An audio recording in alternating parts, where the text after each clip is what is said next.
Hey guys, welcome back to my channel. In today's video, I'm going to be answering all the questions you guys asked me in my previous video in the comment section. Thank you so much for asking me the questions, and now I'm going to answer them as candidly as possible, along with some mango bubble tea, because it's really hot outside. And as promised, I'm also going to be doing a giveaway, so if you're interested in the giveaway, please skip to the end of this video. So just let me have a sip of boba tea first. That's really good. It's from Gongcha. Okay, first question someone asked was, musical biopic you want to see made in the future. Now there are a lot of musical biopics coming out, like Elvis.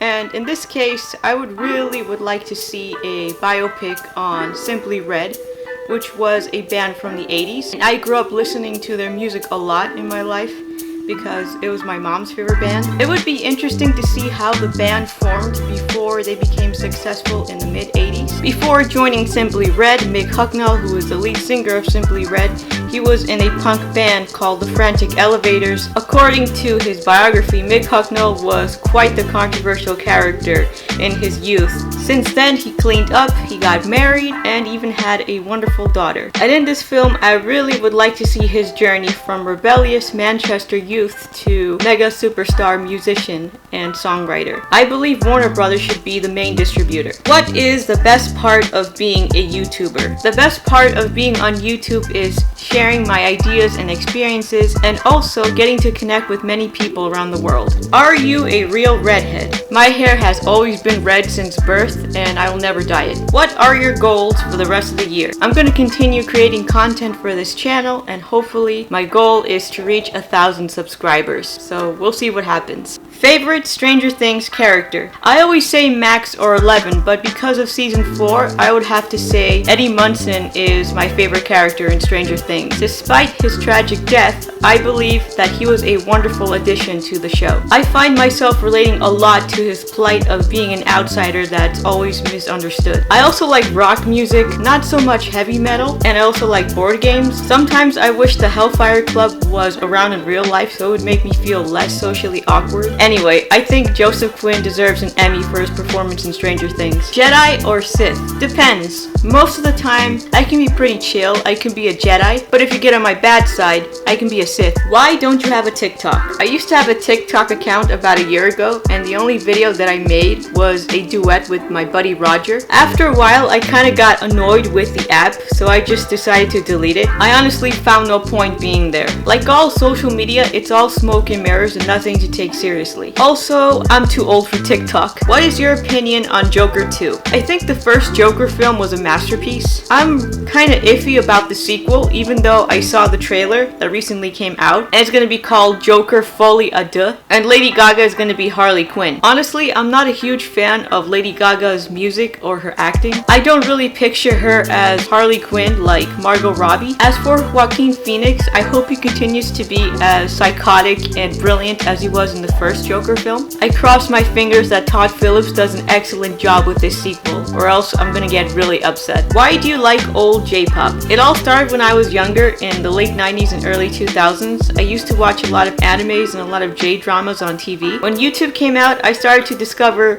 J-pop music from the 80s and 90s, and I began to do more research on these artists. I eventually ended up buying the CDs and records from these artists, and let's just say I became a J-pop enthusiast at a very early age. I don't think you necessarily have to know the Japanese language to like the music. As long as it's good music, you can listen all you want. I mean, there's nothing wrong with appreciating another culture. Are you and your sister twins? My sister and I are 4 years apart, and she's the oldest, therefore we are not twins. Best restaurant in your city? If you love Thai food, go to Thai Villa, which is located in the Flatiron District in Manhattan. It's a couple of minutes away from the Harry Potter store. I've eaten lunch there twice with my buddy Roger. They have a variety of authentic Thai dishes that are quite tasty and spicy. The prices are moderate, so I highly recommend this restaurant if you're living in or visiting New York City. Difference between online persona and real life persona. I try to be authentic here on YouTube as I am in real life, so I won't come across as fake. However, it's difficult to be yourself 100% online because you have to be extroverted and you have to speak in a way that's coherent. You're not able to showcase your true personality online. Honestly, I was never really good at public speaking growing up. There was a time in my life where I really hated the sound of my voice, but now I have to deal with it because I'm a vlogger. So practice makes perfect. In real life, I can say that I'm more reserved, especially in the company of strangers. I mind my own business and I keep to myself unless I have something important to say. But if you're part of my friend circle and I've known you for many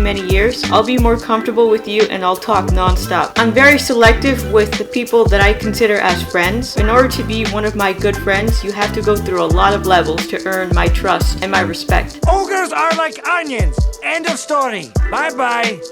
See you later. Do you consider yourself a role model? Not really. I'm just a regular creative person on YouTube who's just sharing her experiences and knowledge for those who want to listen. It's nice to be inspired by someone, but not to become exactly like them. I also think it's dangerous to idolize people because they're human and they have flaws. Now that I'm older, I really don't look up to anyone but God. Any funny or bad dating stories?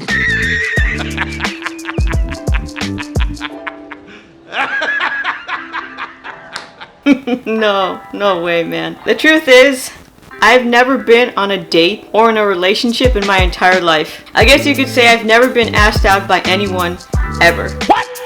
It just hasn't happened to me yet. I attribute that mainly to my shyness and my awkwardness. Also because I'm an introverted old soul. Usually how it plays out in my life is that the people that I'm interested in don't like me back, and the people that I'm not interested in like me, and it's extremely frustrating. However, I can attest from my observations and from the stories that my friends tell me is that the modern dating scene is terrible. In a way, I'm very fortunate that God and the universe has protected me from getting involved with the wrong individuals and in toxic relationships. I keep dodging bullets like Neo. It's a rough world out there and rejection sucks, but you gotta keep going and you gotta be resilient. Because if you give up, you're pretty much squandering your own chances of finding the right person. Do you read fanfiction? Fanfiction.net used to be one of my creative writing outlets when I was younger. It was one of the first websites that I published my short stories on. I mostly wrote stories for The Dark Knight, The World Ends With You, and even Boardwalk Empire. Of course, those stories didn't get any hits because they were very dark and depressing and people really didn't like that. I ended up deleting my account as I got older. I remember that the worst story that I ever read there was called Harry Potter Turns to the Lord by an author named Saint Abraham. It's really bad because it mixes the story of Harry Potter with religion. The author claims in this story that magic is satanic and that Harry should abandon it so he can become holy. The entire story doesn't make any sense, and it's apparent that the author didn't even do his research and he didn't even read the books. I don't have a problem with religion, but when it becomes propaganda, that's when I make my exit. I do remember reading some exceptional stories from Sailor Moon and Kingdom Hearts, but I don't remember the names of those stories because it was like such a long time ago. As an adult, I consider fanfiction to be very amateurish, which is why it doesn't appeal to me anymore. What is the Y2K aesthetic and why do you like it? The Y2K aesthetic is fashion from the late 90s and early 2000s, and don't confuse it with the McBling aesthetic, which was the Paris Hilton Juicy Couture tracksuit aesthetic.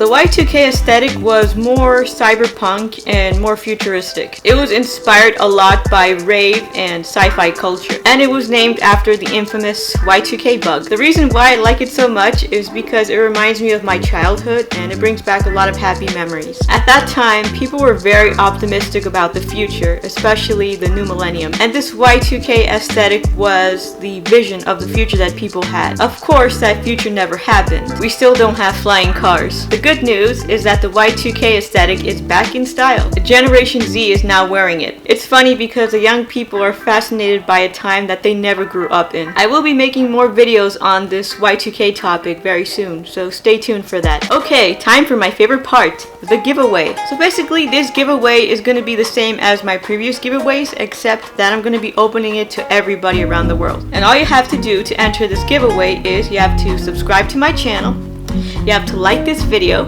and you have to type the word BOBA in the comment section below. You have until August 29th at 11:59 p.m. Eastern Time to enter. The winner will be chosen at random. If you're the winner and you don't message me at all and you don't send me your address, I will choose another winner at random. Alright, so that's all you have to do to enter the giveaway. Pretty simple. I'm going to be giving away this Gutama, the lazy egg figures. You get 4 of them here. Really cool figures. They're still brand new. And because Kazuki Takahashi passed away, rest in peace, I'm giving away this Yu-Gi-Oh! Lanyard, which is brand new as well. And it's one of those mystery things. And you're also going to be getting a third item, which will be a mystery as well. And you will find out when I ship it to you. I will be announcing the winner of the giveaway on a future video. So that's all I have for you guys today. I hope you guys enjoyed this video. Thank you so much for 300 subscribers. I'm going to continue to grow this channel even more. As always, comment, like, and subscribe. And I will see you next time. Bye.